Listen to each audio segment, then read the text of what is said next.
Say excuse me. Excuse me.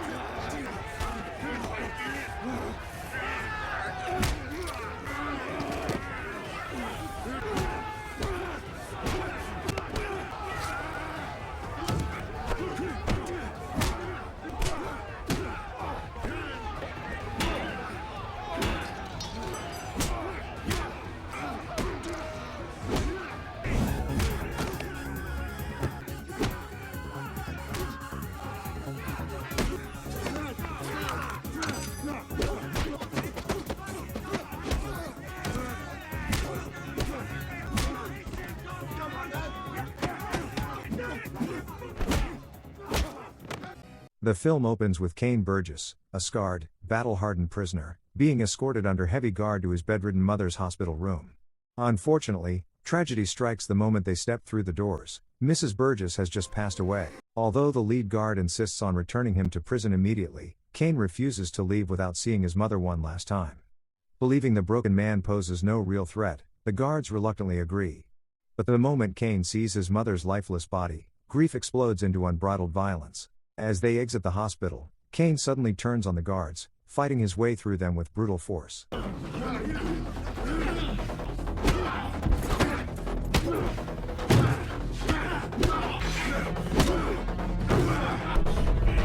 He ruthlessly overpowers his handlers and breaks out, leaving absolute chaos in his wake as he disappears into the city streets. Rather than fleeing the law, Cain heads straight for a secluded pub owned by London's most ruthless crime boss, his older brother, Lincoln. We're closed. Fuck off. He brutalizes the doorway guards with a flurry of bone-crushing blows before stepping inside. There, he finds a table of local thugs enthralled by a story. One of them, a petty criminal named Toon, is boasting about how he stood his ground at a crime scene and bravely witnessed the brutal murder of a man named Rook. Listening from the shadows, Cain bursts into bitter laughter. He's fucking dead. Stepping into the light, Cain exposes Toon as a fraud. He reveals that Rook's hand was severed before he was slaughtered in cold blood by a mysterious killer, a killer Cain proudly reveals to be himself. He mockingly reminds Toon that the moment Rook hit the floor, Toon fled in absolute terror rather than staying behind for the police as he say. Furious at the intrusion, the thugs turn toward the intimidating stranger, taking in his terrifying scar-pocked face and steel teeth. When they try to throw him out, Cain effortlessly crushes them, commandeering a shotgun and taking the entire bar hostage. Moments later, Lincoln's chief henchman, Hyde, walks into the pub, unwittingly making Cain's trap even sweeter. As they wait for Lincoln to arrive, tension in the pub reaches a boiling point. The hostages, trying to mask their fear, hurl insults at Cain, calling him a Frankenstein and demanding to know how his face became so horrifyingly disfigured. Unfazed, Cain begins recounting the story of how he was transformed into the monster standing before them. Years earlier, Cain was a talented amateur boxer trying to build a legitimate future. Unlike his cold-blooded brother, Cain wanted no part in organized crime. Needing capital to open a legal business, Cain had approached Lincoln for a loan. Bound by his personal rule never to lend money to family, Lincoln refused, unless Cain completed one final job for him. Left with no alternative, Cain reluctantly agreed to perform a simple mugging to earn his brother's backing. Then you're going to have to do something for me. No, I don't want to do anything illegal. This is the closest you're ever going to get to me lending you money. So take it or leave it. Well, what's the job? Go and see Hyde. He'll fill you in on everything you need to know. Cain was instructed to snatch a bag from a woman named Mabel Little and deliver it to Hyde. The task seemed easy enough. It would have led me to. Cain ambushed Mabel on the street and grabbed the package, but she desperately chased after him to reclaim her belongings.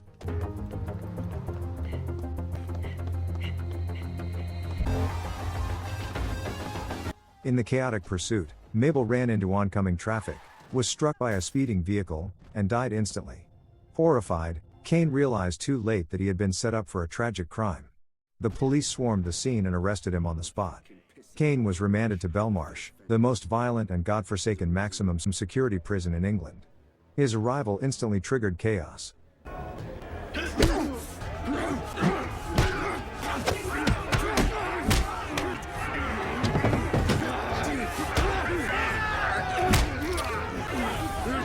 Cain was stabbed in the back, yet he fought brutally to survive.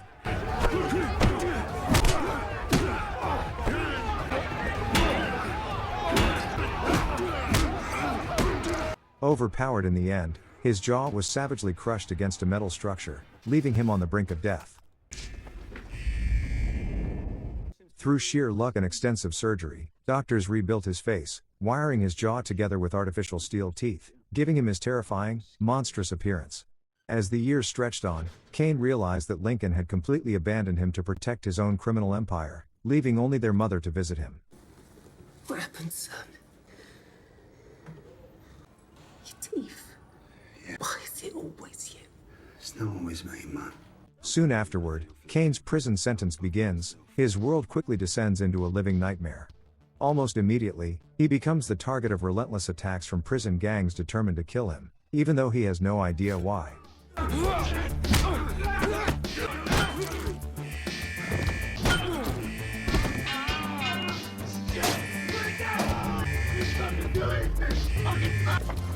After surviving one ambush after another, Cain realizes that prison is nothing like the world he once knew. If he wants to make it out alive, he must treat every corridor, cell, and yard like a battlefield. From that moment on, Cain begins training relentlessly. Day after day, he hardens his body, sharpens his instincts, and transforms himself into a formidable fighter. But the attacks never stop. One day, Cain gets into a brutal confrontation with several prison bullies. To dish it out.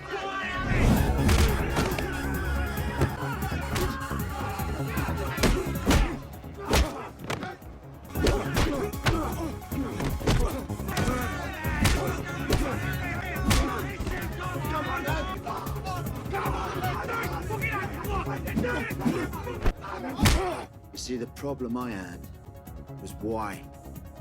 Why did every fucker in that place want me dead? I mean, it didn't make any sense to me. I couldn't work it out. And then one day, it all became clear. After defeating them, he grabs one of the attackers and demands to know why every inmate seems determined to kill him. The prisoner finally breaks and reveals the horrifying truth: they have been secretly paid to murder him. The man behind it all is Cain's own brother, Lincoln. Lincoln has placed a massive target on Cain's back, convinced that his brother has betrayed him. My own fucking brother! From that moment forward, survival becomes Cain's only purpose. Every meal carries the threat of death. Every hallway could become an ambush.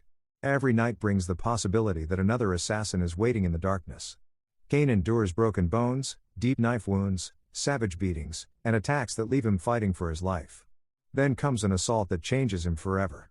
During one vicious attack, a prison bully pours scalding water directly onto Cain's face, leaving him with horrific burns and permanent scars.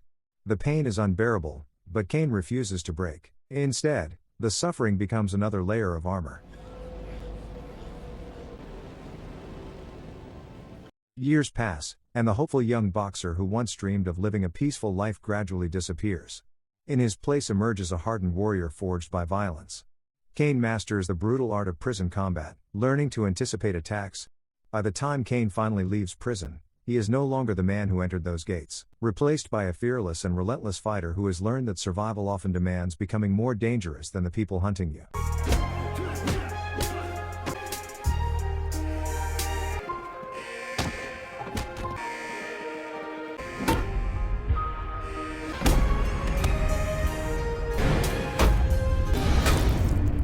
Back in the present, Lincoln finally arrives at the pub surrounded by heavily armed bodyguards. At first, he barely recognizes the scarred man standing before him. It is Cain. Memories of the past come rushing back. Weapons, mobile phones, put them on the bar. Cain forces everyone to remain seated as he begins exposing Lincoln's betrayals. He reveals that his own brother deliberately ordered prisoners to murder him simply because rumors suggested Cain had cooperated with the police. Even more disturbing, Lincoln admits that he never cared whether the accusation was true. In his criminal world, suspicion alone was enough to justify a death sentence. For Cain, the confession confirms everything he has suffered through for years. But Lincoln's men have heard enough. Without warning, the pub erupts into chaos. Dozens of armed criminals descend on Cain from every direction, turning the building into a violent battlefield. Cain responds with the fury of a man who has spent years preparing for this exact moment.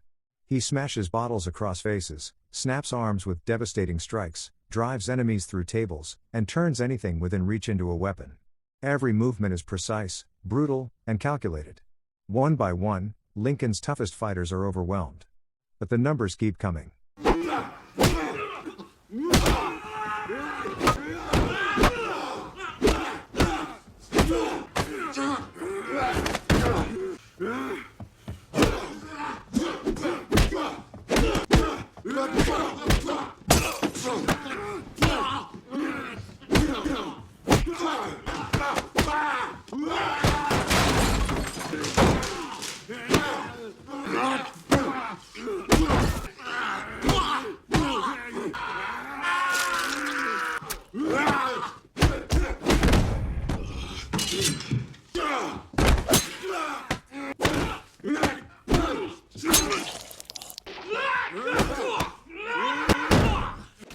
Eventually, the chaos begins to fade. The countless attackers are defeated, leaving only two men standing in the wreckage.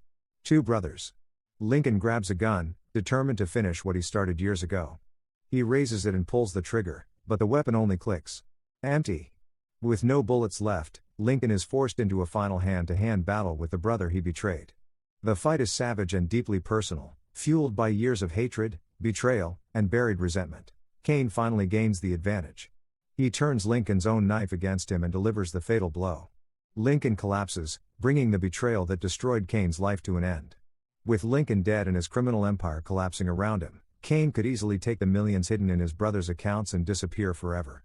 But money was never the reason he came back. Before confronting Lincoln, Cain had secretly emptied his brother's bank accounts and transferred the stolen fortune to more than 100 victims who had suffered because of Lincoln's criminal operations. Cain doesn't keep a single fortune for himself. Instead, he returns the money to the innocent people whose lives were destroyed by his brother's empire. His revenge is therefore far greater than simply killing Lincoln. He has dismantled the system that ruined his life and returned what was stolen from those who suffered beneath it. At last, the nightmare is over. Thanks for watching, and don't forget to subscribe and press the like button for more chilling movie clips.